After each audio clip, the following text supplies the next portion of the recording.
Sa isang tahimik na bayan sa lalawigan ng Quezon, kung saan ang hangin ay may halimuyak ng niyog at alat ng dagat, namuhay ang isang batang ulila na nagngangalang Untong. 14 na taong gulang pa lamang siya, ngunit ang bigat ng buhay ay tila pasan na niya sa kanyang murang balikat. Maaga niyang naulila ang kanyang mga magulang dahil sa isang malubhang sakit na dumaan sa kanilang baryo. Ilang taon na ang nakalipas. Mula noon, siya na lamang ang nagtaguyod sa sarili. Nakatira si Untong sa isang maliit na kubong pawid malapit sa dalampasigan. Ang kubo ay dating pag-aari ng kanyang ama, isang mangingisdang kilala sa baryo bilang masipag ngunit kapuspalad. Ngayong wala na ang kanyang mga magulang, ang kubong iyon na lamang ang kanyang natitirang alaala at kanlungan. Araw-araw, maaga siyang nagigising bago pa sumikat ang araw. Nag-iipon siya ng mga patapong kahoy sa tabing dagat, nangunguha ng kabibe at kung minsay tumutulong sa mga mangingisda kapalit ng kaunting barya o tira-tirang isda. Hindi man marangya ang kanyang buhay, kilala si Untong sa baryo bilang isang batang may mabuting puso. Mahina ang bulsa, pero malinis ang budhi. Madalas sabihin ng matandang si Mang Pilo, ang tinderong madalas magabot sa kanya ng libreng lugaw tuwing umaga. Hindi sanay si Untong sa pagrereklamo. Para sa kanya, ang bawat araw na may pagkain at masisilungan ay biyaya na. Isang hapon ng Hunyo, habang papalubog ang araw at kulay kahel ang langit, nagpasya si Untong na maglakad-lakad sa dalampasigan. Katatapos lamang ng malakas na ulan noong nakaraang gabi, kaya inaasahan niyang maraming inanod ang alon. Tahimik ang paligid. Tanging ang hampas ng alon at huni ng mga ibon ang maririnig. Habang naglalakad siya sa buhanginan, may kung anong kumislap sa kanyang paningin. Huminto siya. Sa pagitan ng mga basang damong dagat at kahoy na inanod, may nakita siyang isang lumang bote.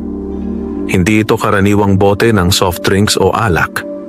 Makapal ang salamin nito at tila napakatanda na. Lumapit si Untong at dahan-dahang pinulot ang bote. Napakunot ang kanyang noo. Sa loob ng bote, tila may umiikot na manipis na usok na may bahagyang liwanag. Ikinurap-kurap niya ang kanyang mga mata. Iniisip na baka guni-guni lamang iyon dulot ng pagod at gutom. Baka may kemikal lang ito, bulong niya sa sarili. Pero habang hawak niya ang bote, napansin niyang may nakasuksok na maliit na papel sa loob na halos kumupas na sa katagalan. Hindi niya mabasa ang laman dahil sa kapal ng salamin. Napatingin siya sa paligid. Walang tao. Ang mga mangingisda ay matagal nang nakauwi at ang baryo ay nagsisimula ng maghanda para sa gabi. Dinala ni Untong ang bote pauwi. Sa loob ng kanyang kubo, inilapag niya ito sa luma nilang mesa. Sinindihan niya ang maliit na lamparang degas upang mas maaninag ang laman ng bote. Mas lalo siyang nagtaka. Ang usok sa loob ay tila gumagalaw na parang may buhay. Kinabahan siya, ngunit nanaig ang kanyang likas na pagkamausisa. Maingat niyang hinawakan ang takip ng bote. Mukhang matagal na itong hindi nabubuksan dahil kinailangan pa niyang gumamit ng basahang punit upang magkaroon ng kapit. Subukan ko lang, mahina niyang sabi. Dahan-dahan niyang inikot ang takip. Noong una ay ayaw itong gumalaw. Ngunit sa pangalawang pihit, bigla itong lumuwag. Napatras si Untong ng bahagya. At sa sandaling tuluyang matanggal ang takip, isang manipis na usok ang dahan-dahang lumabas mula sa bote at umikot sa loob ng kanyang kubo. Nanlaki ang mga mata ng bata. Ang usok ay unti-unting nagtipon sa hangin, umiikot na parang sinasayaw ng hangin na wala namang umiihip. Unti-unti, may nabubunganyo. Napakapit si Untong sa gilid ng mesa, hindi makapaniwala sa kanyang nakikita. Sa harap niya, mula sa usok, ay unti-unting lumitaw ang isang maliit na nilalang, kasing laki ng isang sanggol, na may mahabang balbas, matulis na tenga, at kumikislap na mga mata. Isang duwende. Napaupo si Untong sa sahig sa sobrang gulat. Ngunit ang mas ikinagulat niya ay ang sumunod na nangyari. Dahan-dahang yumuko ang duwende sa kanya.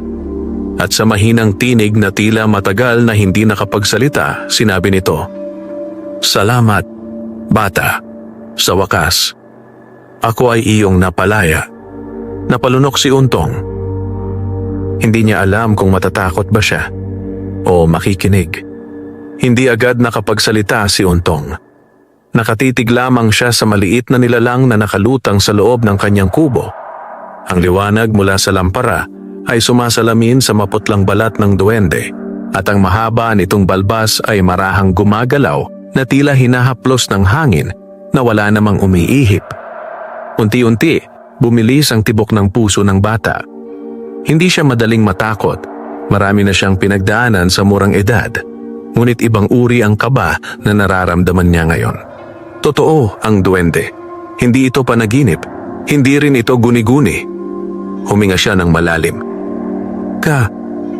Kayo po ba ay duwende? Nanginginig, ngunit magalang na tanong ni Untong. Bahagyang ngumiti ang maliit na nilalang. "Oo, bata." Mahinahon nitong sagot. "Ako ay mula sa lahi ng mga bantay lupa. Matagal akong nakulong sa boteng iyon." Napatingin si Untong sa bote sa mesa. Saka muling bumalik ang kanyang tingin sa duwende. "Paano po kayo nakulong doon?" Tanong niya. Ngayon ay mas nangingibabaw na ang kuryosidad kaysa takot. Sandaling natahimik ang duwende. Ang kanyang mga mata ay tila napuno ng bigat ng nakaraan. "Iyan ay mahabang kwento," sabi nito. "Ngunit karapat dapat kang makaalam, sapagkat ikaw ang nagpalaya sa akin." Dahan-dahang lumutang ang duwende pababa at marahang dumapo sa ibabaw ng mesa. Sa unang pagkakataon, napansin ni Untong na kahit maliit ang nilalang, may kakaibang dignidad ito. Parang isang matandang pinuno na maraming pinagdaanan. Noong unang panahon, simula ng duwende, ako ay isa sa mga tagapangalaga ng mga nakatagong yaman sa kabundukan ng Quezon. Hindi ako masama, ngunit may mga taong sakim na nagtangkang hulihin ako upang pilitin akong ibunyag ang mga lihim ng aming lahi. Nanlaki ang mga mata ni Untong. "Ibig sabihin, may mga taong nakahuli sa inyo?" Tumango ang duwende. "Isang mangkukulam na gahaman," mariin nitong sabi. Ginamit niya ang isang sinaunang orasyon upang ako'y itali sa boteng iyon. Balak niya akong pilitin na maglabas ng kayamanan. Ngunit bago pa niya magawa iyon, siya'y namatay sa sarili niyang kasakiman. Natahimik ang kubo. Tanging ang mahinang lagitik ng lampara ang maririnig. "Simula noon," patuloy ng duwende, "inaanod ako ng dagat sa loob ng maraming taon. Naghihintay ng isang pusong malinis na magpapalaya sa akin." Dahan-dahang napalunok si Untong. "Pusong malinis?" Tumingin sa kanya ang duwende. Diretso, matalim, ngunit may init. "Oo, bata. Hindi lahat ay kayang magbukas ng boteng iyon. Marami ang nakapulot niyan sa paglipas ng panahon. Ngunit ikaw ang unang nagtagumpay." Napakunot ang noo ni Untong. "Ako po, pero wala naman po akong ginawa." Bahagyang ngumiti ang duwende. "May ginawa ka," sabi nito. "Binuksan mo ang bote nang walang halong kasakiman." Napayuko si Untong, bahagyang napahiya. Ang totoo, akala niya noon ay baka may lamang mapapakinabangan ng bote. Pero hindi niya inisip na may makukulong na nilalang sa loob. Tahimik silang nagkatitigan. Makalipas ang ilang sandali, nagsalita muli ang duwende. "Ako ay may utang na loob sa iyo, Untong." Napatingala ang bata. Hindi niya matandaan kung kailan huling may nagsabi sa kanya ng ganoong mga salita. "Mula ngayon," pagpapatuloy ng duwende, "hindi ka na mag-iisa." Napakunot ang noo ni Untong. "Ano po ang ibig ninyong sabihin?" Ang mga mata ng duwende ay bahagyang kumislap. "Panahon na upang masuklian ang kabutihan mo." Sa sandaling iyon, hindi pa alam ni Untong. na ang simpleng araw na iyon sa tabing dagat ang tuluyang magbabago sa kanyang buhay. Matagal na hindi nakapagsalita si Untong. Ang mga salita ng duwende ay patuloy na umuukil-kil sa kanyang isip. Hindi ka na mag-iisa. Para sa isang batang lumaki sa katahimikan at sariling sikap, ang pangakong iyon ay tila napakalaki. Hindi ko po kailangan ng kapalit, mahina ngunit taos-pusong sabi ni Untong. Nabuksan ko lang naman po ang bote. Bahagyang napaangat ang kilay ng duwende. Mas lalo itong napangiti, isang ngiting may halong paghanga.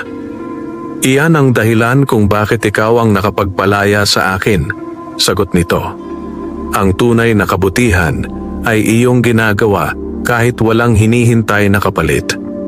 Napatungo si Untong, bahagyang nahiya. Sanay siyang magtiis, hindi sanay tumanggap ng papuri. Lumutang ang duwende at umikot ng marahan sa loob ng kubo, tila sinusuri ang kalagayan ng bata. Napansin nito ang butas-butas na banig, ang halos maubos na bigas sa sulok, at ang lumang lambat na ilang beses ng tinagpi. Huminto ito at muling tumingin kay Untong. Matagal ka nang nahihirapan, marahang sabi ng duwende. Hindi agad sumagot ang bata. Sanay na siyang itago ang kanyang hirap. Okay lang po ako, sagot niya sa huli. May nakakain pa naman po ako araw-araw. Tahimik na nagmasid ang duwende. Hindi nito kinagat ang sinabi ng bata sapagkat ramdam nito ang katotohanan. Untong, malumanay nitong sabi, ang gantimpala ay hindi laging kayamanan. Minsan, ito ay gabay. Bahagyang napakunot ang noo ng bata. Gabay po? Tumango ang duwende. Pagkatapos, dahan-dahan nitong itinaas ang maliit nitong kamay. Sandaling umikot ang hangin sa loob ng kubo at sa ibabaw ng lumang mesa, biglang may lumitaw. Napaatras si Untong sa gulat. Isang maliit na supot na yari sa telang kulay kayumanggi ang nakapatong ngayon sa mesa na kanina ay wala roon. Dahan-dahang lumapit ang bata. Buksan mo, sabi ng duwende. Maingat na inabot ni Untong ang supot. Ramdam niyang may laman ito, mabigat kaysa inaasahan niya. Unti-unti niya itong binuksan. At nanlaki ang kanyang mga mata. Sa loob ng supot ay may ilang pirasong lumang barya na kulay pilak at ginto. Hindi mukhang pangkaraniwan. Mabilis niyang ibinalik ang tingin sa duwende. Po, para po saan ito? Hindi yan para sa luho, paliwanag ang duwende. Yan ay panimula lamang. Gamitin mo ng tama. Napalunok si Untong. Hindi pa siya kailanman nakahawak ng ganoong karaming halaga, kahit mukhang kakaunti lamang ito. Pero, paano kung maubos po ito? Nag-aalalang tanong niya. Bahagyang ngumiti ang duwende. Kung ang puso mo ay mananatiling malinis, sabi nito, hindi ka mauubusan ng biyaya. Tahimik na napaupo si Untong. Hindi pa rin lubos na maunawaan ng kanyang murang isip ang nangyayari. Ngunit may kakaibang init siyang nararamdaman sa dibdib. Isang pakiramdam na matagal na niyang hindi naranasan. Pag-asa. Makalipas ang ilang sandali, muling nagsalita ang duwende. Ngunit makinig kang mabuti, Untong. Naging mas seryoso ang tinig nito. Ang biyayang dumarating ay sinusubok din. Napatingin ang bata. Ano pong ibig ninyong sabihin? Bahagyang dumilim ang ekspresyon ng duwende. Hindi lahat ng makakapansin sa pagbabago ng buhay mo ay matutuwa. Napakunot ang noo ni Untong. Sa unang pagkakataon mula nang makilala ang duwende, may bahagyang kaba na sumilip sa kanyang dibdib. Hindi pa niya alam na ang simpleng supot na hawak niya ngayon ang magsisimula ng mga pagsubok na hindi niya inaasahan. Kinabukasan, mas maaga kaysa dati, nagising si Untong. Hindi niya agad nakalimutan ang mga nangyari noong gabi.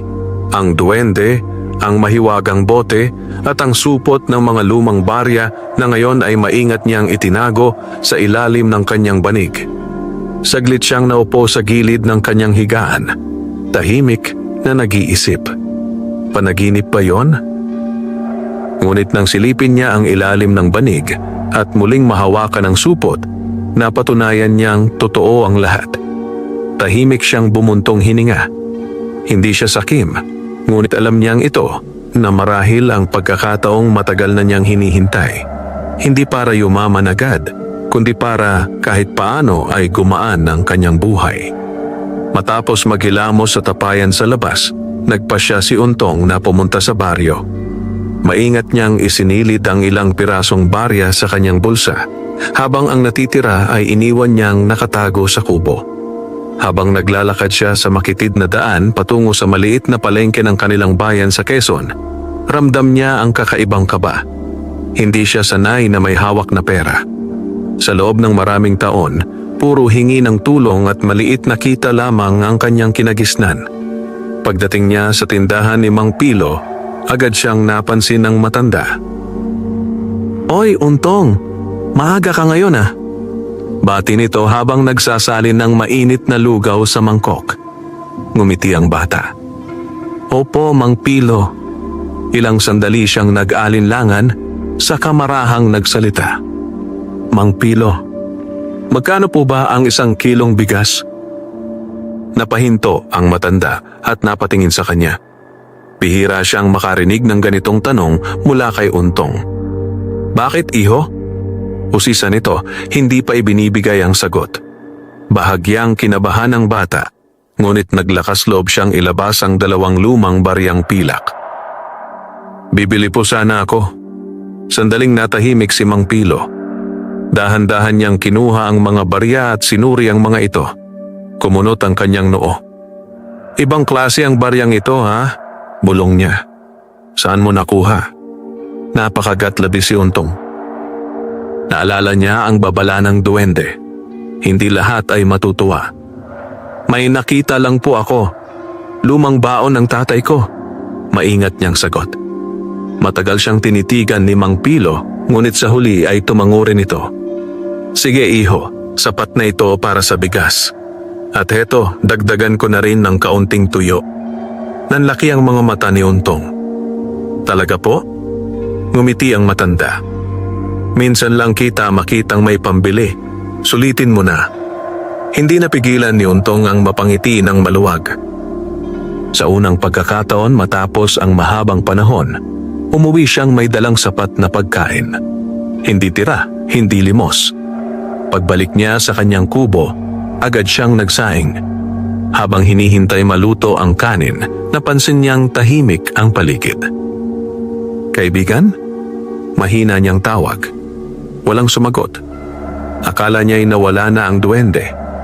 Ngunit maya-maya, may mahinang liwanag na muling umikot sa loob ng kubo. Unti-unting nagpakita ang maliit na nilalang sa ibabaw ng mesa. "Nakita ko ang ginawa mo," sabi ng duwende. Napangiti si Untong. "Binili ko lang po ang kailangan." Tumango ang duwende, halatang nasiyahan. "Magandang simula." Ngunit bago pa makapagsalita muli ang bata, may biglang kumatok sa labas ng kubo. Malakas. Sunod-sunod. Nanlaki ang mga mata ni Untong. Hindi karaniwan na may bumibisita sa kanya.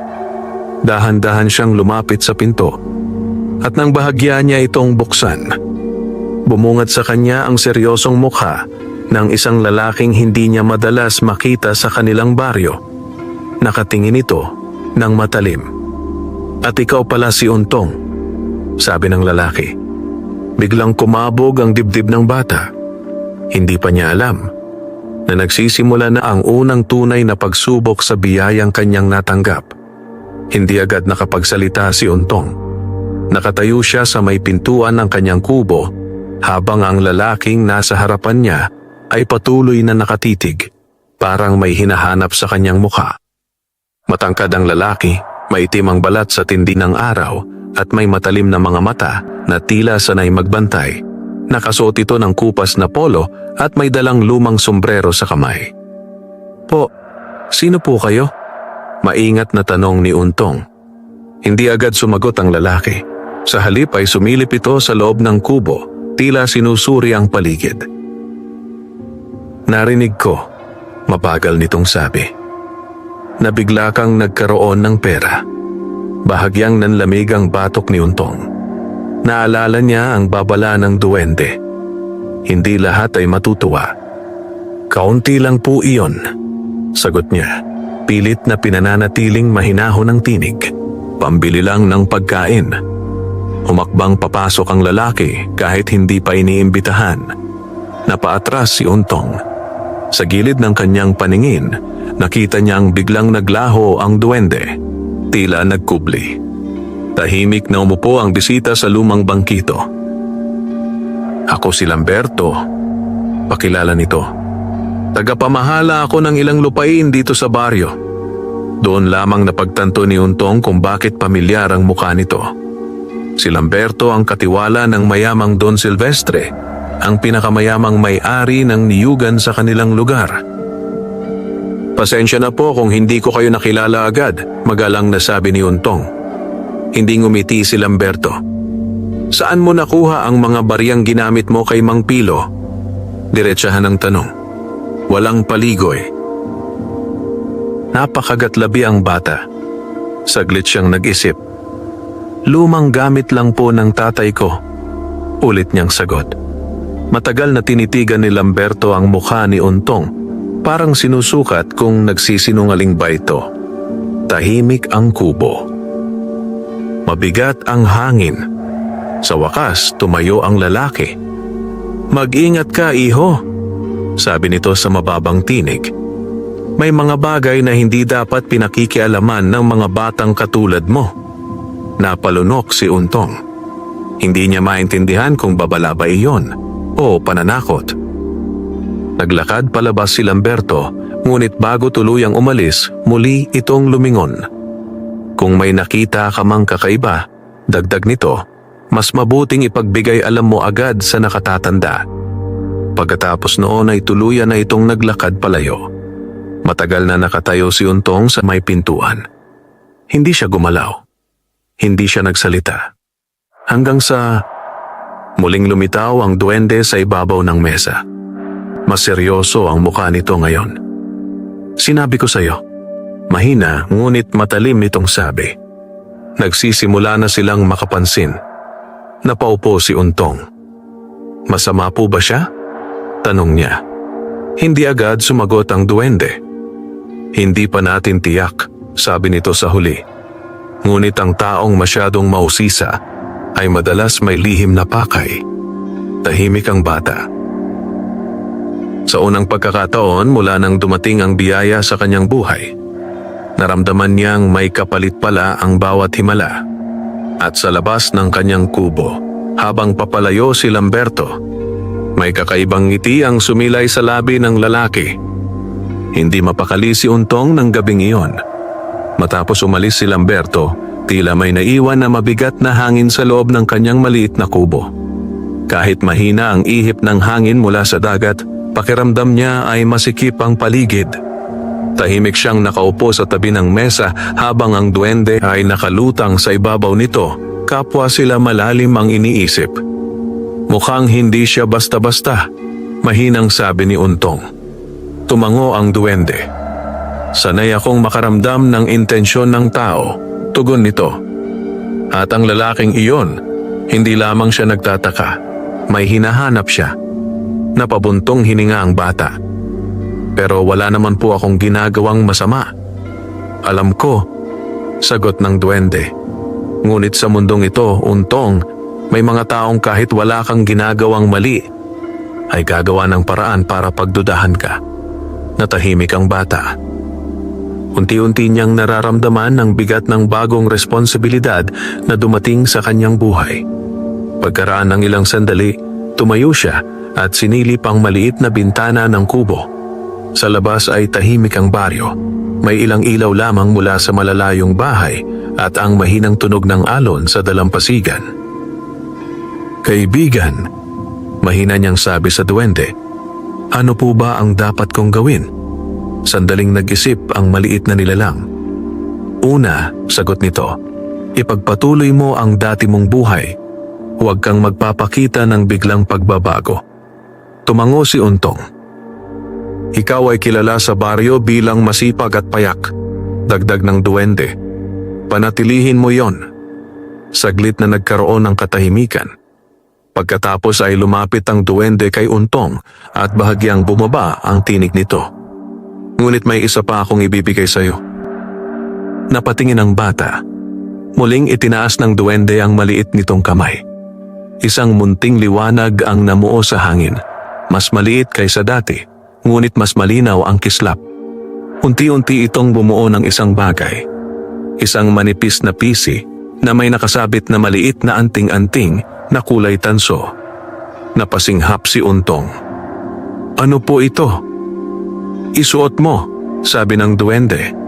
"Hindi ito para sa yaman, kundi para sa proteksyon." Maingat na kinuha ni Untong ang anting-anting. Magaan ito, ngunit may kakaibang init na agad niyang naramdaman sa kanyang palad. Proteksyon laban saan po? Tumingin ang duwende sa pintuan. Parang may iniisip na mas malalim. Sa mga taong may masamang balak, sagot nito. At sa mga bagay na hindi mo pa nakikita. Bahagyang kinabahan si Untong, ngunit isinabit niya ang anting-anting sa kanyang leeg. Sa sandaling sumayad ito sa kanyang balat, nakaramdam siya ng banayad na init na kumalat sa kanyang dibdib. Hindi mainit, hindi rin malamig, kundi parang panatag.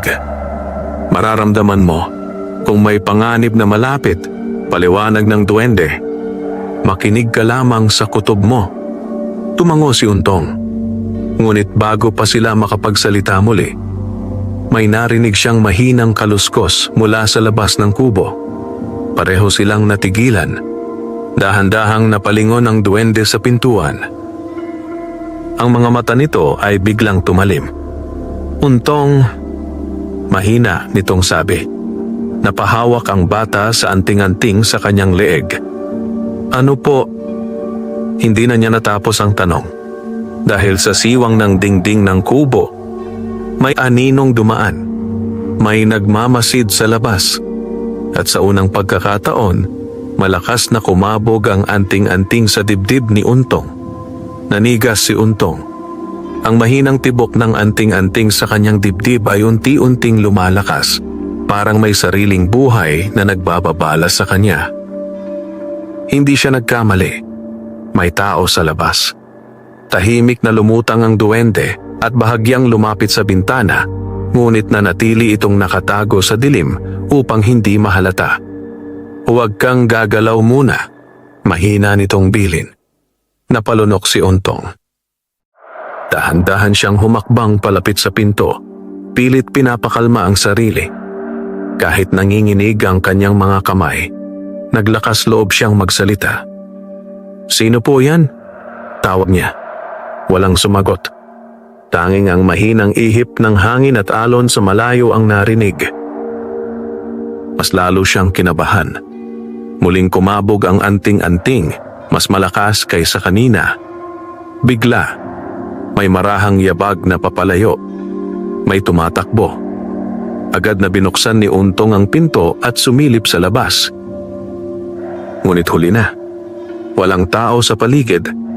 Tanging ang bakas ng yapak sa basang lupa ang natira, papunta sa direksyon ng baryo. Dahan-dahan niyang isinara ang pinto at bumalik sa loob. May nagmamasid nga. Bulong niya. Tumango ang duwende, seryoso ang muka. At hindi iyon nagkataon lamang. Naupo si Untong sa gilid ng mesa, hawak ang kanyang anting-anting. "Sa tingin niyo po, si Lamberto iyon?" Sandaling nag-isip ang duwende. "Posible," sagot nito. "O maaaring inutusan siya ng iba." Napakunot ang noo ng bata. "Iba?" Dahan-dahang lumutang ang duwende pababa at tumapat sa kanya. "Untong," mariin nitong sabi, "ang mundong ginagalawan ko ay hindi lang tungkol sa kabutihan. May mga taong handang gumawa ng masama para lamang sa kapangyarihan at yaman. Natahimik ang bata. Unti-unti niyang nauunawaan ang lalim ng sitwasyon. Kung ganun po, ano ang gagawin natin? Bahagyang ngumiti ang duwende, ngunit may halong babala. Magiging matatag ka, sagot nito, at matututo kang mag-ingat. Pagkatapos ay lumapit ito sa mesa at marahang itinuro ang supot ng mga lumang barya na nakatago sa sulok. Mula ngayon, dagdag nito, huwag mong ilalabas ang mga baryang iyon kung hindi kinakailangan. Tumango si Untong. Bukod doon, patuloy ng duwende, may isa ka pang dapat tandaan. Napatingin ang bata. Ang tunay na pagsubok, sabi ng duwende, ay hindi kung paano ka yayaman, kundi kung paano ka mananatiling mabuti habang nagbabago ang buhay mo. Tahimik na napayuko si Untong. Ramdam niya ang bigat ng mga salitang iyon. Sa labas ng kubo, unti-unting lumalim ang gabi. Ngunit sa di kalayuan, sa may gilid ng daan patungo sa niyugan ni Don Silvestre, may isang lalaking nakatayo sa dilim. Si Lamberto. At sa kanyang kamay, may hawak siyang kapirasong papel na may guhit ng isang lumang bote. Mahina siyang napangiti. Hindi ako nagkakamali, bulong niya sa sarili. Madaling araw pa lamang ay gising na si Untong. Hindi na siya nakatulog nang mahimbing matapos ang nangyari kagabi. Ang bawat kaluskos ng dahon at hampas ng hangin ay tila nagpapabalik sa kaba sa kanyang dibdib. Tahimik niyang hinawakan ang anting-anting sa kanyang leeg. Mahina itong mainit, parang nagpapaalala na kailangan niyang maging maingat.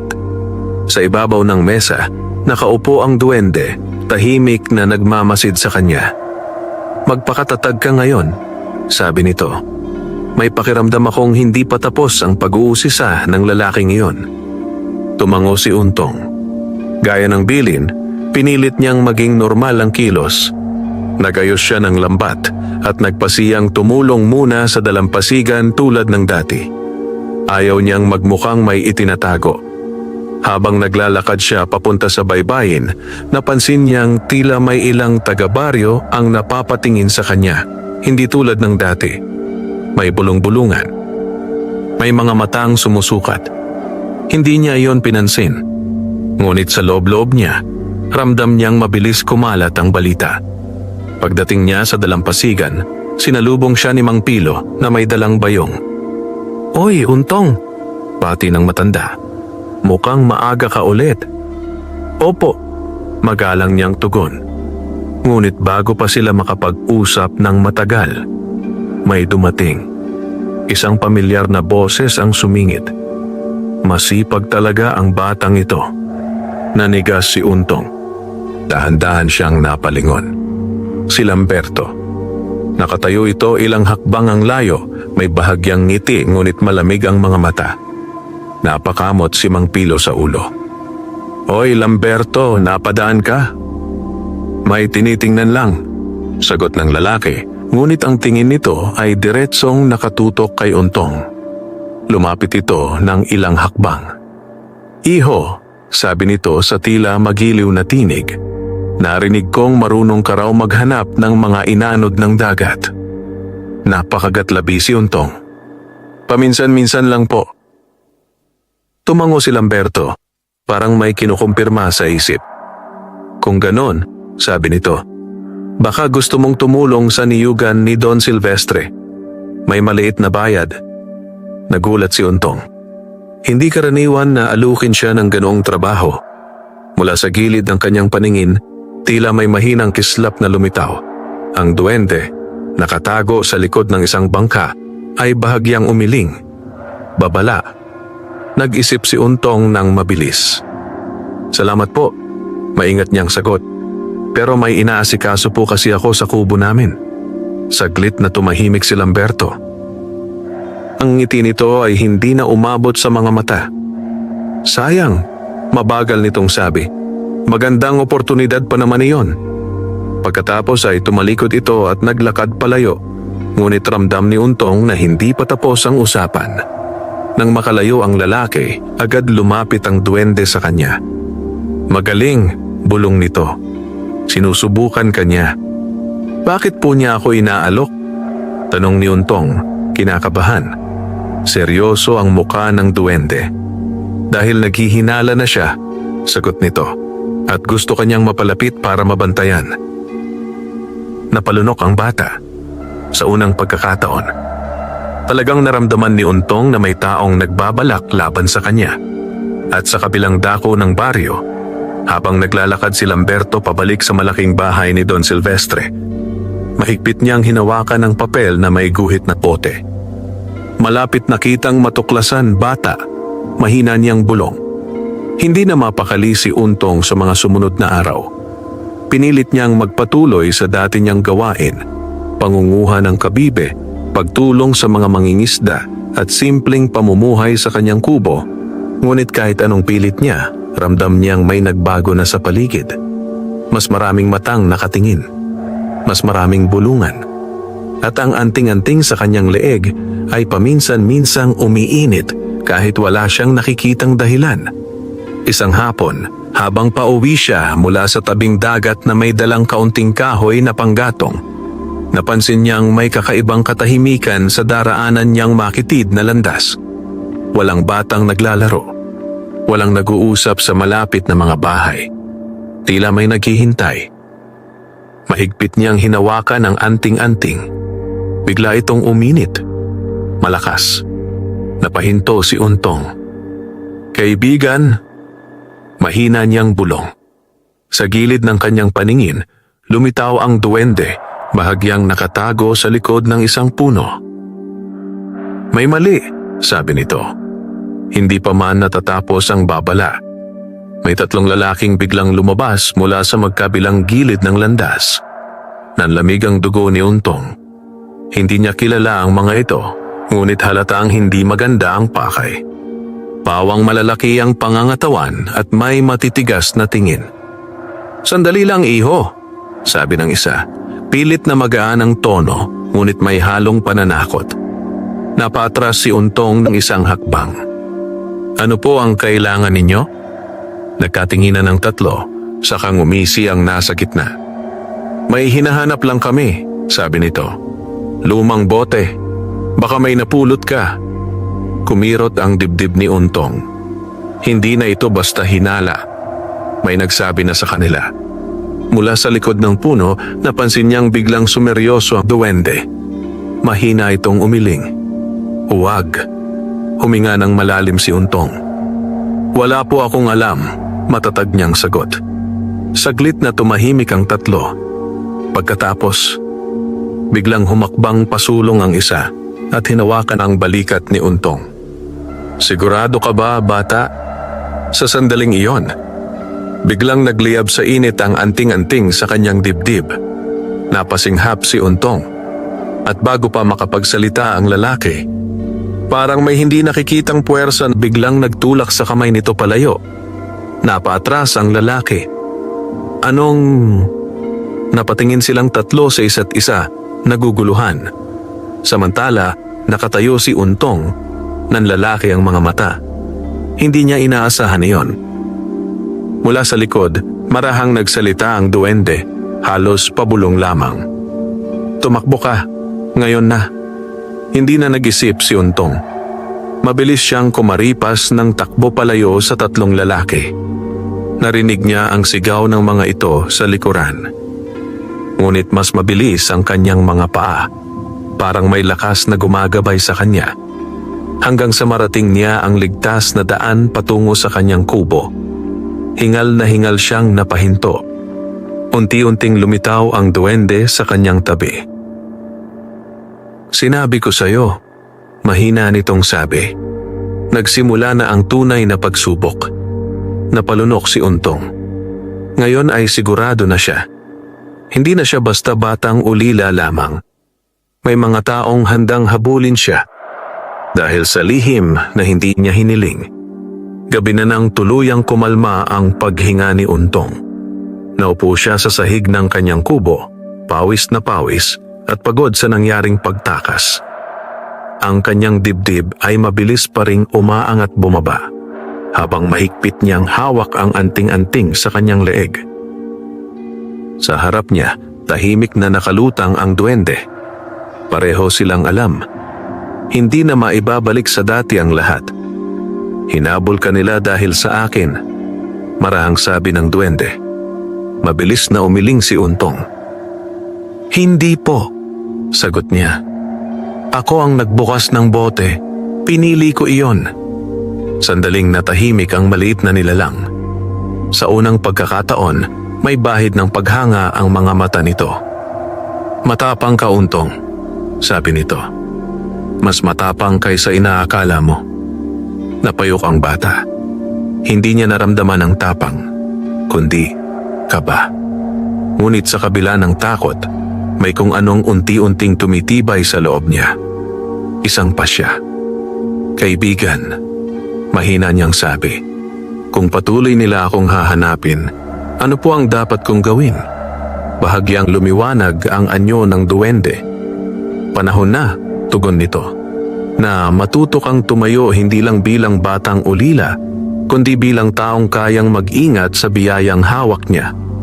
Unti-unting lumapit ang duwende at tumapat sa kanya. Untong, dagdag nito, ang kayamanang ibinibigay ko ay hindi lamang ginto o barya. Bibigyan kita ng pagkakataong magbago ang iyong kapalaran, ngunit kailangan mong manatiling mabuti. Tumango ang bata, seryoso ang muka. Pangako po. Sandaling tumahimik ang kubo. Pagkatapos, muling itinaas ng duwende ang kanyang maliit na kamay. Isang mas maliwanag na liwanag ang namuo sa hangin, mas malinaw kaysa mga nauna. Unti-unti itong bumuo ng isang maliit na sisidlang kahoy. Maingat itong bumaba sa ibabaw ng mesa. Napatingin si Untong. Ano po ito? Buksan mo bukas ng umaga, sabi ng duwende, at sundin mo ang laman. Napakunot ang noo ng bata, ngunit tumango siya. Maingat niyang inilapit ang sisidlan at itinabi sa kanyang higaan. Sa labas ng kubo, unti-unting lumalim ang gabi. Ngunit sa malayong bahagi ng baryo, sa loob ng malaking bahay ni Don Silvestre, nakatayo si Lamberto sa harap ng kanyang amo. Sigurado ka? Malamig na tanong ng matandang Don. Tumango si Lamberto. Siya ang nakapulot ng bote. Dahan-dahang napangiti ang matandang mayaman. Isang ngiting puno ng kasakiman. Kung ganon, sabi nito, oras na para kunin natin ang dapat ay sa atin. Sa gabing iyon, habang tahimik na natutulog si Untong sa kanyang kubo, hindi niya alam na mas malaki pang unos ang paparating sa kanyang buhay. At ang sisidlang kahoy na nasa tabi ng kanyang higaan, ang siyang magbubukas ng panibagong yugto ng kanyang kapalaran. Maagang nagising si Untong kinabukasan. Hindi niya alam kung dala ba iyon ng kaba o pananabik, ngunit agad niyang naalala ang bilin ng duwende. Sa tabi ng kanyang higaan ay naroon pa rin ang maliit na sisidlang kahoy na ibinigay nito kagabi. Tahimik ang umaga sa labas. May mahinang huni ng ibon at ang amoy ng dagat na pumapasok sa siwang ng kanyang kubo. Dahan-dahan siyang umupo. Mahigpit niyang hinawakan ang sisidlan. Maya-maya, lumitaw ang duwende sa ibabaw ng mesa, tila matagal nang naghihintay. Handa ka na ba? Tanong nito. Tumango si Untong, kahit may bahagyang kaba sa dibdib. Maingat niyang binuksan ang takip. Sa loob ay wala siyang nakitang ginto o barya, kundi isang maliit na butil. Mukha itong buto ng halaman, kulay gintong mapusyaw at may bahagyang kislap kapag natatamaan ng liwanag. Napakunot ang noo ni Untong. Ito po, binhi ng pagbabago, sagot ng duwende. Mas lalo siyang nagtaka. Ano po ang gagawin ko rito? Lumapit ang duwende at marahang nagsalita. Itanim mo iyan sa likod ng kubo mo. Alagaan mo. At huwag na huwag mong pababayaan. Tahimik na pinagmasdan ni Untong ang butil sa kanyang palad. Iyan po ba ang gantimpala? Bahagyang ngumiti ang duwende. Hindi lahat ng biyaya ay agad nakikita ang halaga. Natahimik ang bata. Pagkaraan ng ilang sandali, tumango siya. Opo, susubukan ko. Hindi nagtagal, lumabas si Untong at pumunta sa likod ng kanyang kubo. Isang maliit na piraso ng lupang dati tinatamnan ng kanyang ama ng kamote. Gamit ang lumang kahoy na patpat, naghukay siya ng maliit na butas sa lupa. Maingat niyang inilagay ang butil. Tinabunan. Tiniligan gamit ang natitirang tubig sa tapayan. Pagkatapos ay tumayo siya at minasdan ng simpleng lupa. Walang kakaiba. Walang himala. Ngunit may kung anong tahimik na pag-asa ang sumibol sa kanyang dibdib. Habang abala si Untong sa kabilang dako ng baryo, sa loob ng malaking bahay ni Don Silvestre, ay may nagaganap na usapan. Bata lang siya, sabi ng matandang Don habang dahan-dahang umiinom ng kape. Hindi niya kayang itago ang lihim na iyon ng matagal. Nakatayo sa harap niya si Lamberto. Sinubukan na namin siyang takutin, sagot nito. Pero may kung anong pumoprotekta sa kanya. Bahagyang napakiling ang Don. Mas lalo tuloy akong interesado, malamig nitong sabi. Lumapit ito sa bintana at tumingin sa malayo, sa direksyon ng kubo ni Untong. Bantayan ninyo siya, utos nito. At kapag natiyak na natin ang lihim, sandali itong tumigil. Ang kanyang mga mata ay kumislap sa kasakiman. Kukunin natin ang lahat. Samantala, walang kamalay-malay si Untong sa lumalalim na balak laban sa kanya. Sa likod ng kanyang kubo, ang lupang kanyang tinamnan ay nanatiling tahimik. Ngunit sa ilalim ng lupa, may munting liwanag na dahan-dahang nagsimulang kumislap. 3 araw ang lumipas. Sa bawat umaga, unang ginagawa ni Untong ang pagdidilig sa lupang tinamnan niya ng mahiwagang binhi. Kahit wala pa siyang nakikitang kakaiba noong una, hindi siya nawalan ng tiyaga. Ganito siya pinalaki ng kanyang ama noon. Ang halaman ay parang buhay. Kailangang alagaan kahit hindi pa agad nakikita ang bunga. Sa ika-4 na umaga, habang hawak niya ang maliit na tabo ng tubig, napahinto si Untong. May napansin siya. Mula sa lupa, may umusbong na munting usbong na kulay mapusyaw na berde, ngunit may kakaibang kislap na tila may bahid ng ginto. Nanlaki ang kanyang mga mata. Kaibigan, agad niyang tawag. Mabilis na lumitaw ang duwende sa tabi ng halaman. Tiningnan nito ang usbong at marahang tumango. Mabilis itong tumutugon sa pag-aalaga mo, sabi nito. Dahan-dahang lumuhod si Untong at pinagmasdan ang munting halaman. Ito po ba ay normal lang na halaman? Bahagyang ngumiti ang duwende. Hindi, sagot nito. Ito ay halamang biyaya. Lumalago lamang ito sa kamay ng taong may malinis na hangarin. Napatitig si Untong sa usbong. May kung anong init na kumalat sa kanyang dibdib, hindi yabang, kundi pag-asa.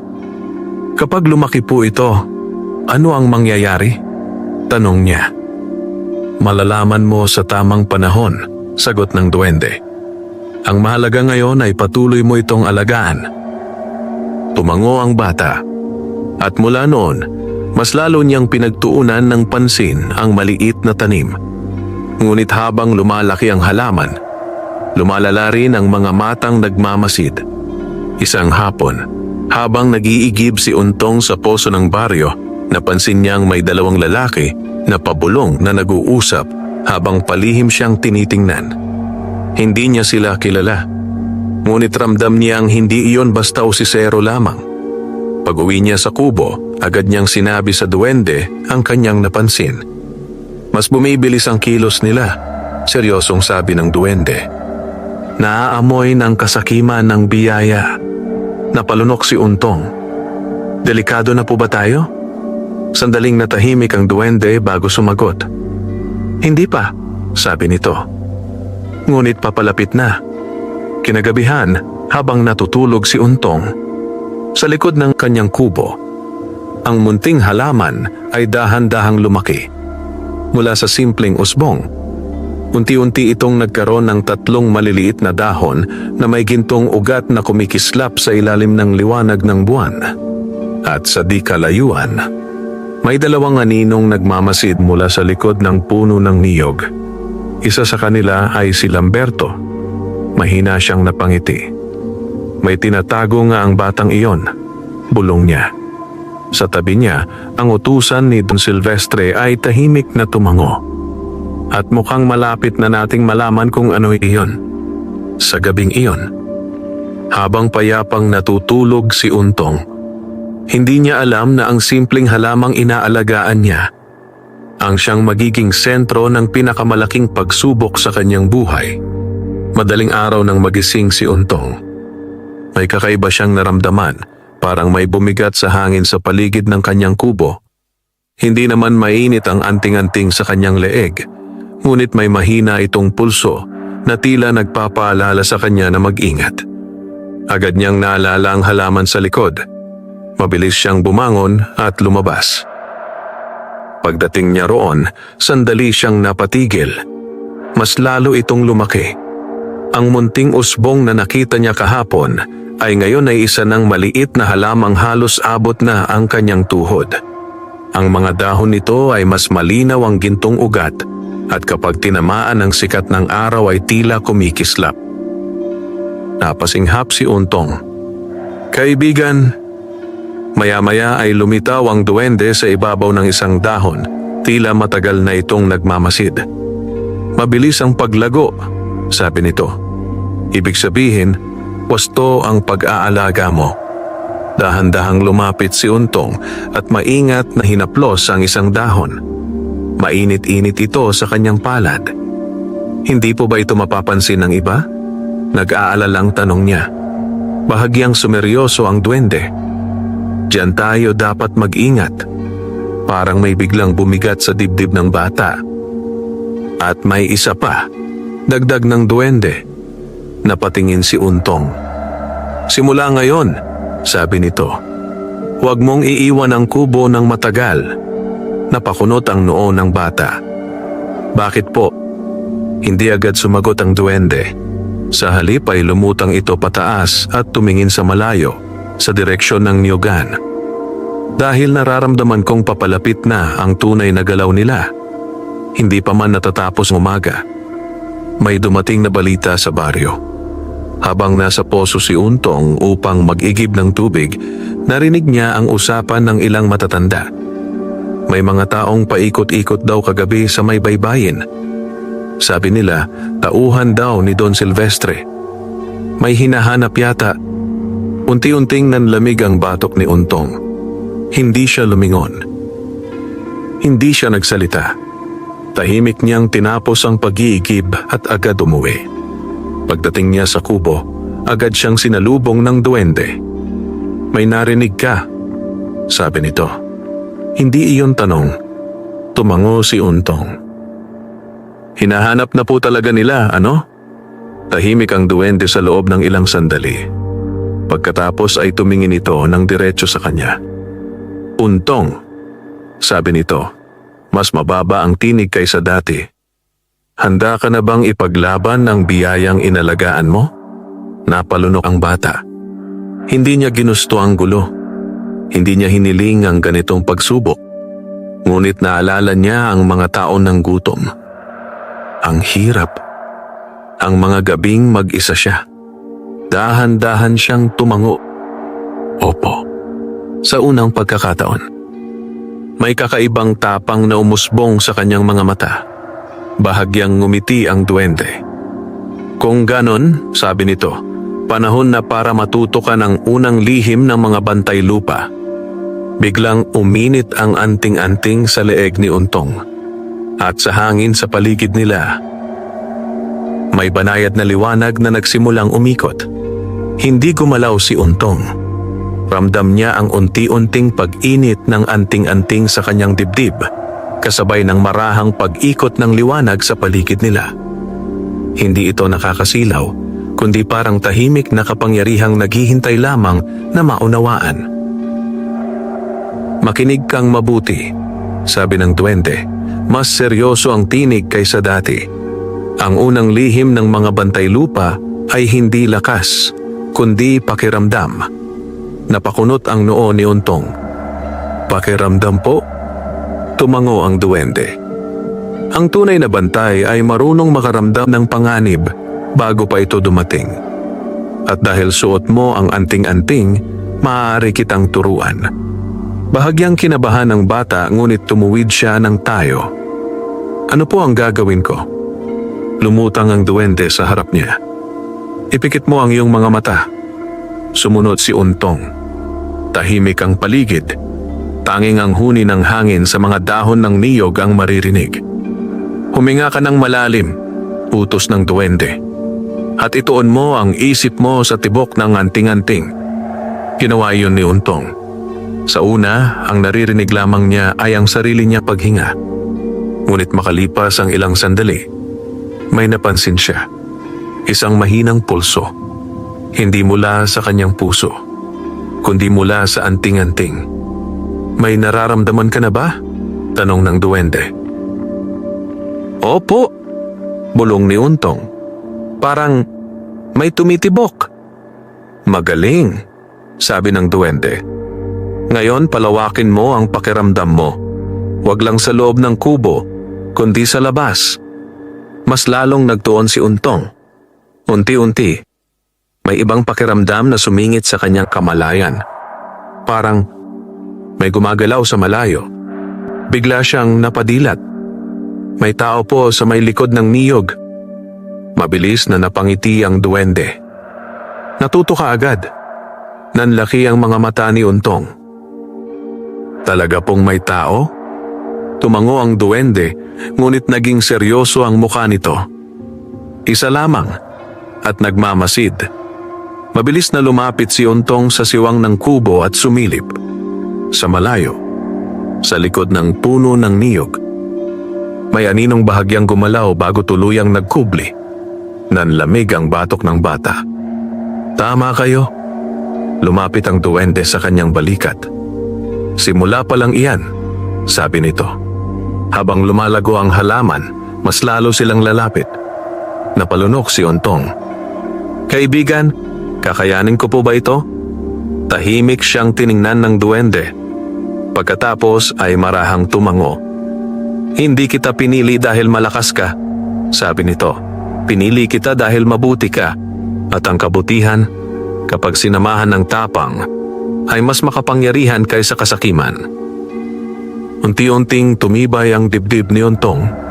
Sa unang pagkakataon, hindi na lang siya natatakot. Handa na rin siyang matuto. Ngunit sa di kalayuan, sa lilim ng mga niyog, si Lamberto ay tahimik na nakamasid. At sa kanyang likuran, may dala na siyang 3 tauhan. Hindi pa tuluyang sumasapit ang tanghali nang maramdaman muli ni Untong ang kakaibang pulso ng anting-anting sa kanyang dibdib. Mas malakas kaysa dati, mas babala. Napatigil siya sa pagdidilig ng mahiwagang halaman sa likod ng kubo. Dahan-dahan siyang tumayo at ipinikit ang mga mata, gaya ng itinuro ng duwende. Huminga siya ng malalim, nakinig, at doon niya naramdaman. May mga yabag. Hindi isa, hindi dalawa, marami. Bigla siyang napadilat. "Kaibigan," mahina niyang tawag. Mabilis na lumitaw ang duwende sa tabi ng halaman, seryoso ang mukha. "Dumating na sila," sabi nito. Nanlamig ang mga palad ni Untong.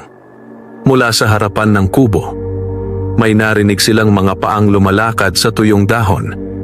Hindi na nagkubli, hindi na palihim, sadyang papalapit. Dahan-dahang lumibot si Untong papunta sa harap ng kubo.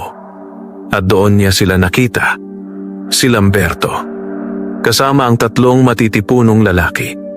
Nakatayo sila ilang hakbang mula sa kanyang pintuan, parang matagal nang nagdesisyon. Mahigpit na napalunok si Untong. Ngunit hindi siya umatras. Humakbang pasulong si Lamberto, may malamig na ngiti. "Magandang araw, Untong." Tahimik ang bata. "Ano po ang kailangan ninyo?" Maingat niyang tanong. Hindi na nagpaligoy-ligoy si Lamberto. "Alam naming may tinatago ka," diretsong sabi nito. "At mas mabuting ibigay mo na ng maayos." Kumirot ang dibdib ni Untong. Sa gilid ng kanyang paningin, nakita niyang bahagyang lumiwanag ang duwende. "Handa." "Wala po akong tinatago," matatag na sagot ng bata. Sandaling tumahimik ang grupo. Pagkatapos ay bahagyang natawa si Lamberto. Isang tuyong tawa. "Bata ka pa," sabi nito. "Huwag mo kaming subukan." Humakbang pasulong ang isa sa mga tauhan. Sa sandaling iyon, biglang uminit ng husto ang anting-anting sa dibdib ni Untong. Napasinghap siya at kusa niyang naalala ang itinuro ng duwende. Huminga, makiramdam, tumayo ng matatag. Dahan-dahan niyang hinawakan ang anting-anting. At sa unang pagkakataon, may banayad na liwanag na kumalat mula sa kanyang katawan. Napahinto ang lalaking papalapit. Nagkatinginan ang mga tauhan. Maging si Lamberto ay bahagyang napakunot ang noo. Sa likod ni Untong, marahang nagsalita ang duwende. Tanging siya lamang ang nakarinig. "Huwag kang matakot." Huminga ng malalim si Untong. At sa kabila ng kaba, hindi siya umatras. Nanatili siyang nakatayo sa harap ng kanyang kubo at ng halamang kanyang inaalagaan. Sa unang pagkakataon, ang batang ulila ay handa nang ipaglaban ang biyayang ipinagkatiwala sa kanya. Ngunit sa mga mata ni Lamberto, mas lalo lamang nagliyab ang interes. Kung ganon, malamig nitong sabi, "Mas lalo ka naming hindi bibitawan." Nanatiling tahimik ang paligid. Tanging ang mahinang pagaspas ng dahon ng niyog ang maririnig habang magkakaharap si Untong at ang grupo ni Lamberto. Ang hangin ay tila bumigat, puno ng tensyon na handang sumabog anumang sandali. Mahigpit na hawak ni Untong ang anting-anting. Ramdam niya ang init nito, hindi nakakapaso, kundi parang nagbibigay ng lakas na hindi niya maipaliwanag. Humakbang pasulong si Lamberto. "Huling beses na kitang tatanungin," sabi nito sa malamig na tinig. "Nasaan ang bote?" Hindi kumurap si Untong. "Wala po sa akin," matatag niyang sagot. Saglit na natahimik ang lalaki. Pagkatapos ay bahagya itong ngumisi. "Kung ganon," sabi nito, "kailangan na naming maghanap." Ikinumpas ni Lamberto ang kamay. Biglang umabante ang dalawang tauhan nito. Nanlamig ang sikmura ni Untong. Ngunit naalala niya ang turo ng duwende. Huminga, makiramdam, tumayo ng matatag. Sa sandaling papalapit ang mga lalaki, biglang uminit ng husto ang anting-anting. At mula sa dibdib ni Untong, muling kumalat ang banayad na liwanag. Napahinto ang unang lalaki. "Boss!" bulong nito, kinakabahan. Ngunit hindi nagpatinag si Lamberto. "Lumapit ka," utos nito. Nag-ipon ng lakas ng loob ang tauhan at muling humakbang pasulong. Sa mismong sandaling aabutin na sana niya si Untong, parang may hindi nakikitang pader na bumangga sa kanya. Napaatras ang lalaki, muntik pang matumba. Nagkagulo ang grupo. "Ano yon?" Nanlaki ang mga mata ni Untong. Hindi niya inaasahan ang lakas ng anting-anting. Sa likod niya, tahimik na nakalutang ang duwende, nakamasid lamang. "Babala pa lang iyan," mahina nitong bulong sa bata. Samantala, unti-unting nag-iba ang ekspresyon ni Lamberto. Mula sa pagdududa, naging kasakiman. "Kung ganon," mabagal nitong sabi, "mas mahalaga pala ang tinatago mo." Dahan-dahan itong umurong ng isang hakbang. Hindi dahil natatakot, kundi dahil nag-iisip. "Uuwi muna kami," sabi nito sa kanyang mga tauhan. Nagulat ang mga lalaki. "Boss, umalis na tayo." Ulit ni Lamberto mas marin. Bago tuluyang tumalikod, muli nitong tiningnan si Untong. Diretso. Matalim. Hindi pa ito tapos. Bata. Pagkatapos noon, dahan-dahan silang naglakad palayo sa kubo. Matagal na nakatayo si Untong, hindi pa rin bumabagal ang tibok ng puso. Hanggang sa mawala sa paningin ng grupo, unti-unti siyang napaupo sa lupa. Hingal. Pagod. Ngunit buo. Lumapit ang duwende sa kanyang balikat. "Magaling," sabi nito. "Nakayanan mo ang unang pagharap." Napatingala si Untong. "Pero babalik po sila, ano?" Tahimik na tumango ang duwende. "Oo," sabi nito. "At sa susunod, hindi na sila basta susubok lang." Mabigat ang katahimikan na sumunod. Sa malayo, habang papalayo si Lamberto at ang kanyang mga tauhan, may malamig na ngiti ang sumilay sa kanyang labi. "Sabihin mo kay Don Silvestre," bulong niya sa kasama, "na kumpirmado na." Humigpit ang hawak niya sa kanyang sombrero. May tunay ngang kapangyarihan ang batang iyon. Tahimik ang gabi sa kubo ni Untong, ngunit hindi payapa ang kanyang isipan. Nakaupo siya sa labas, nakatanaw sa maliit na halamang patuloy na lumalaki sa likod ng kanyang bahay. Sa ilalim ng liwanag ng buwan, mas malinaw ang gintong ugat sa mga dahon nito, tila humihinga, tila buhay na higit pa sa karaniwang halaman. Sa tabi niya, nakalutang ang duwende. "Hindi na sila basta titigil," mahina nitong sabi. Hindi na nagulat si Untong. Alam na niya iyon sa sarili. "Kaibigan," tanong niya, "hanggang kailan po natin ito mababantayan?" Sandaling natahimik ang duwende bago sumagot. "Hanggang matuto kang tumayo nang hindi ako palaging nasa tabi mo." Napayuko si Untong. May kaunting kaba siyang naramdaman sa sagot na iyon. Ngunit bago pa siya makapagsalita, may narinig silang mahinang pag-ubo mula sa may bakuran. Pareho silang napalingon. May matandang lalaki na nakatayo sa di kalayuan. Hawak ang tungkod at bahagyang nakayuko ang likod. Nagulat si Untong. "Lolo Tasio?" Kilala niya ang matanda. Isa itong tahimik na ermitanyo na nakatira sa gilid ng baryo. Bihira itong makihalubilo sa mga tao. Dahan-dahang lumapit ang matanda. Ang mga mata nito ay matalim kahit may edad na. "Iho," sabi ni Lolo Tasio, "maaari ba kitang makausap?" Nagkatinginan sandali si Untong at ang duwende. Bahagyang umiling ang maliit na nilalang, babala, ngunit hindi pagbabawal. "Opo, Lolo," sagot ni Untong. Lumapit pa ang matanda hanggang makita niya ang halaman sa likod ng kubo. At doon, biglang nagbago ang kanyang mukha. Mula sa pagiging payapa, naging mabigat. "Akala ko, tama ang kutob ko," bulong nito. Nanlaki ang mga mata ni Untong. "Bakit po, Lolo?" Huminga ng malalim ang matanda bago tumingin diretso sa kanya. "Iho," sabi niya, "ang halamang iyan ay hindi basta biyaya lamang." Nanlamig ang batok ni Untong. "Ano po ang ibig ninyong sabihin?" Lumapit pa si Lolo Tasio at marahang tiningnan ang mga dahon na may gintong ugat. "Matagal na akong nabubuhay sa baryong ito," sabi niya, "at minsan na akong nakakita ng ganyang halaman noong bata pa ako." Tahimik ang paligid. Maging ang duwende ay naging seryoso.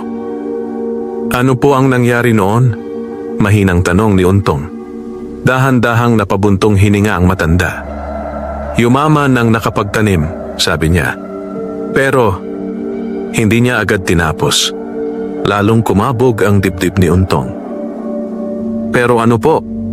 Dahan-dahang tumingin si Lolo Tasio sa malayo, sa direksyon ng malaking bahay ni Don Silvestre. Attract din nito ang pinakamadilim na kasakiman ng tao. Nanahimik si Untong. Parang may malamig na hangin na dumaan sa kanyang dibdib. Muling nagsalita ang matanda, mas mahina ang tinig. "Mag-ingat ka, iho," babala niya.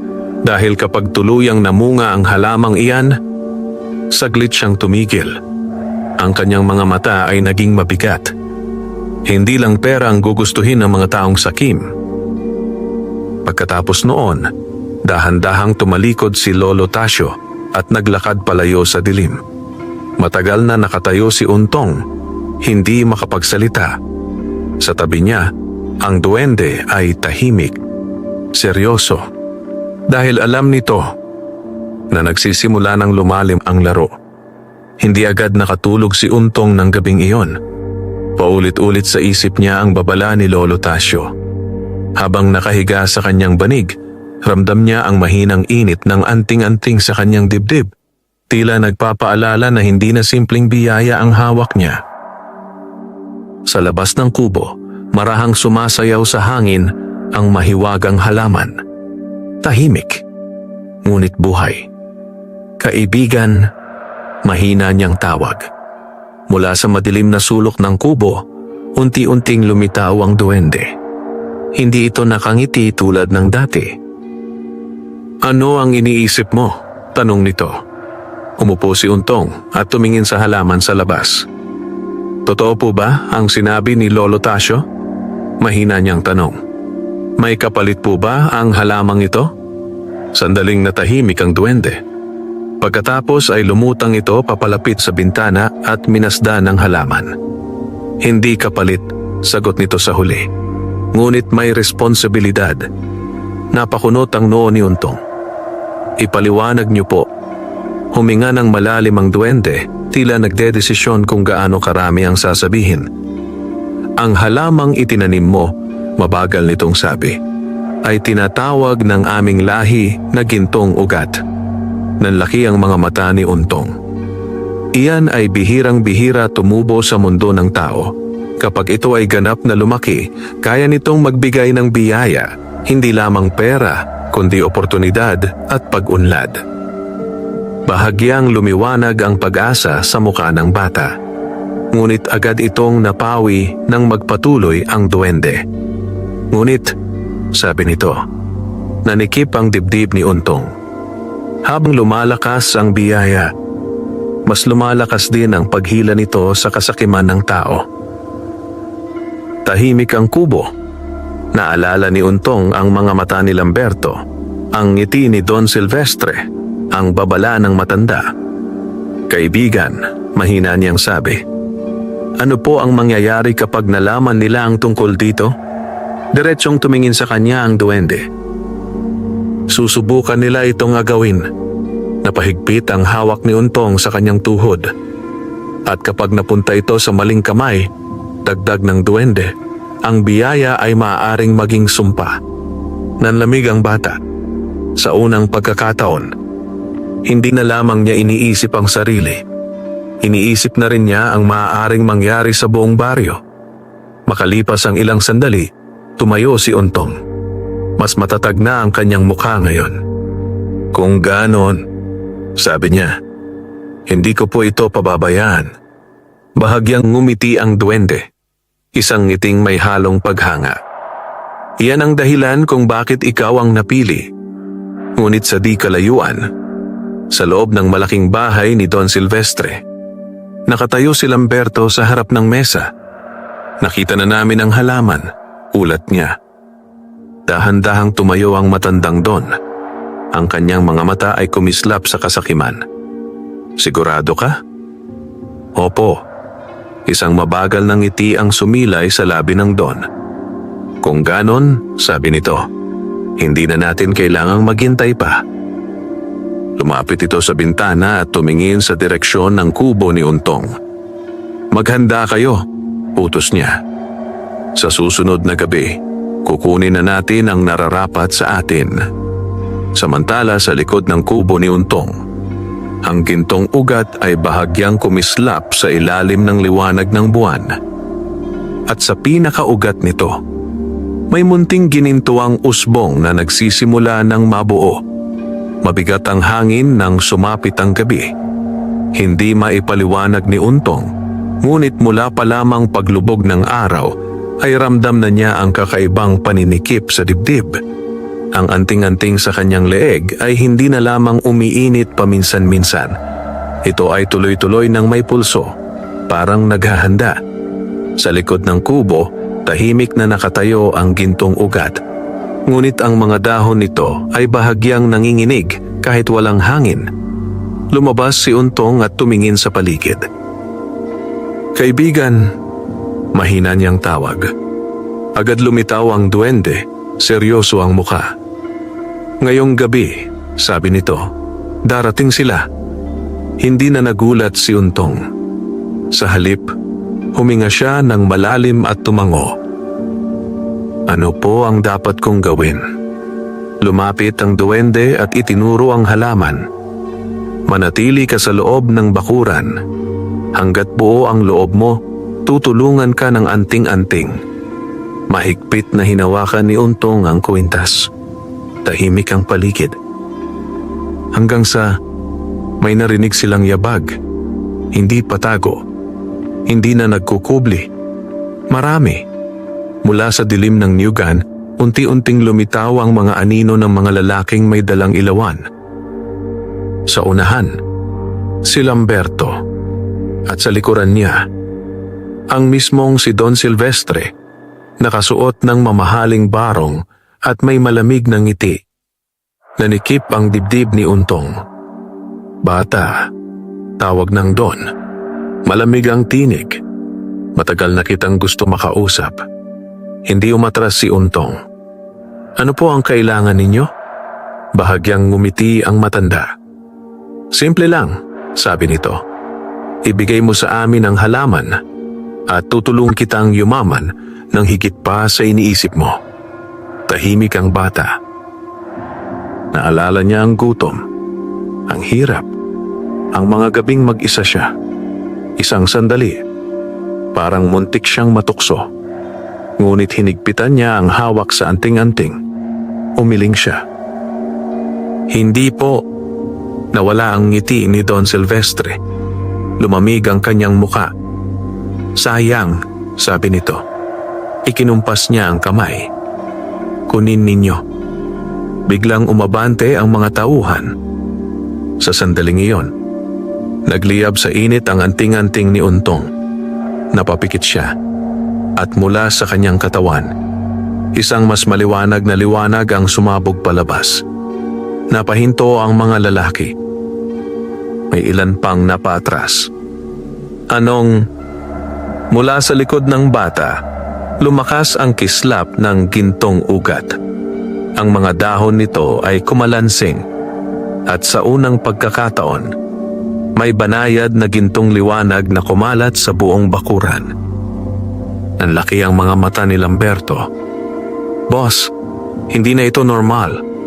Ngunit hindi umatras si Don Silvestre. Sa halip, mas lalo siyang ngumiti. "Mas lalo ko itong gusto," malamig niyang sabi.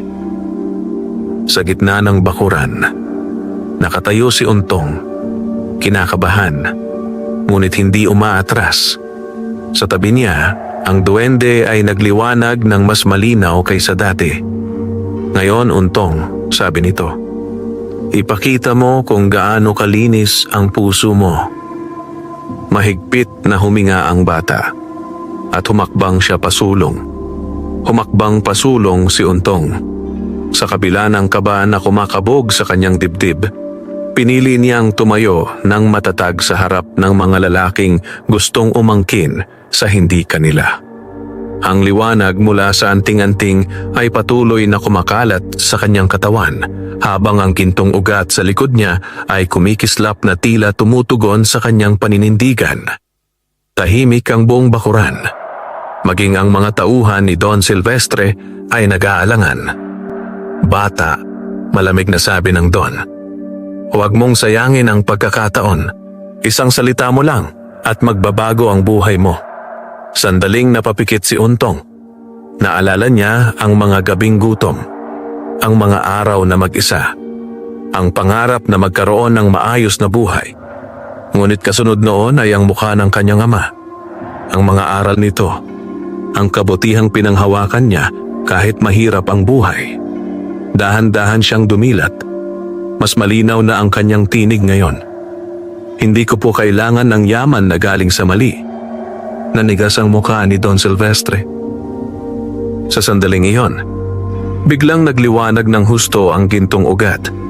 Ang mga dahon nito ay kumislap na parang ginto sa ilalim ng araw kahit gabi pa. Mula sa halaman, may banayad na hangin na kumalat sa bakuran. Napaatras ang ilang tauhan. Maging si Lamberto ay napakunot ang noo. Lumapit ang duwende sa tabi ni Untong, mas maliwanag kaysa dati. At dahil pinili mo ang tama, malakas ngunit malinaw nitong sabi, panahon na upang ibigay ang biyayang nararapat sa iyo. Biglang kumislap ang pinakaugat ng halaman. At mula roon, may 3 maliliit na bungang kulay ginto ang dahan-dahang lumitaw. Nanlaki ang mga mata ng lahat. Maging si Don Silvestre ay napahakbang pasulong. "Kunin ninyo!" sigaw niya. Ngunit bago pa makalapit ang mga tauhan, isang malakas na bugso ng liwanag ang kumalat mula sa halaman. Napaatras silang lahat, tila tinaboy ng hindi nakikitang puwersa. Tahimik na tumigil ang hangin.